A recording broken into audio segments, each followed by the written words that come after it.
We're going to do a quick couple example problems deciding whether or not we have oxidation reduction reactions. In order to do that, we have to assign oxidation numbers and see if they change. The rules for assigning oxidation numbers are over here. These are fairly straightforward. Pure substances have an oxidation of 0. The sum of oxidation of numbers in a neutral compound is 0. And in a polyatomic ion, it's equal to the charge. Oxidation numbers are in a lot of ways similar to charge. Because we are trying to keep track of electrons, and it is the transfer of electrons that gets us an ion.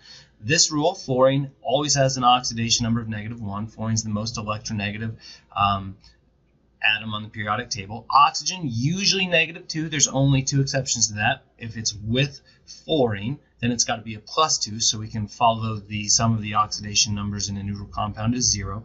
And with its hydrogen, it's a -1, because hydrogen usually has an oxidation of +1, except when it's with a metal, then it sort of acts like the non-metal in an ionic compound, and we give it an oxidation of -1. You'll notice all of those numbers are oxidation numbers because they have the sign first, not second. Remember, charge, we do number charge.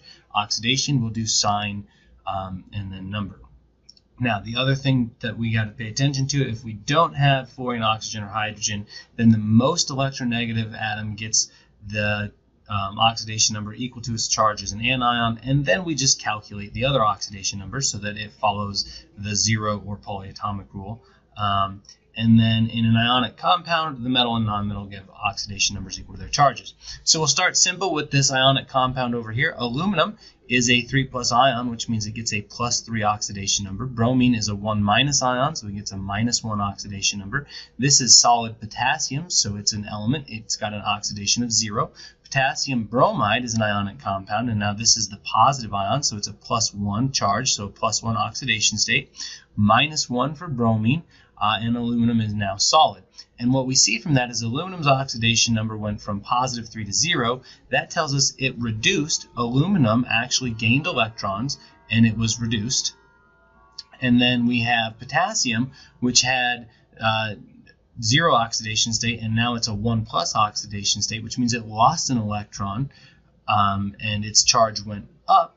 And so because its charge went up, it's the oxidized one. So potassium was oxidized. And so when we talk about oxidation reduction reactions, we're talking about their charge. If the charge is reduced, then it's a reduced ion, and if its charge increases, it is oxidized.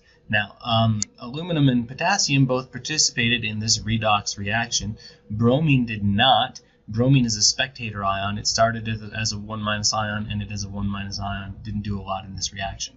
Here we have solid phosphorus. Phosphorus is an element, so it's got an oxidation number of 0. Bromine, same thing, it's just the element bromine. But here we have this molecule, doesn't contain oxygen, hydrogen, or fluorine, so we go with the most electronegative, which is bromine. Bromine gets a charge of -1 as an anion, so a -1 for an oxidation. There's 3 of them, which must mean phosphorus is a +3 oxidation state.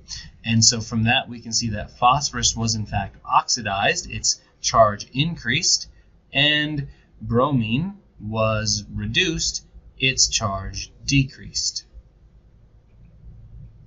And that makes this a redox reaction.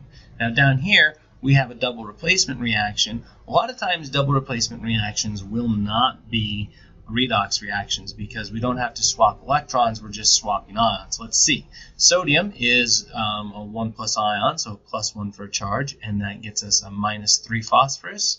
And then calcium, it's a +2, fluorine -1, sodium +1, fluorine -1, calcium +2, phosphorus -3.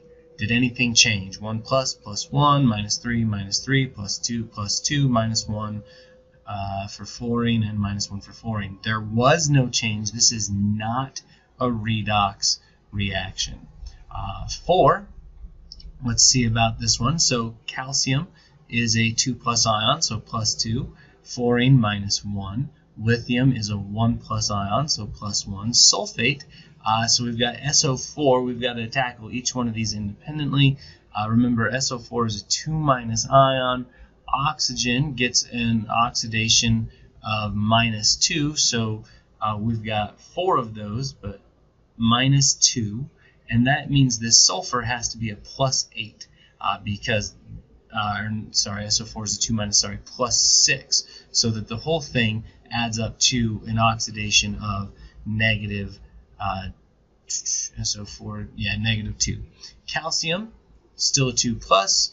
SO4 didn't change, so this is still +6. This is still -2. Lithium would be a +1, and fluorine would be a -1, which means this is also not redox. Nothing in here changed. They all have the same starting and ending oxidation numbers.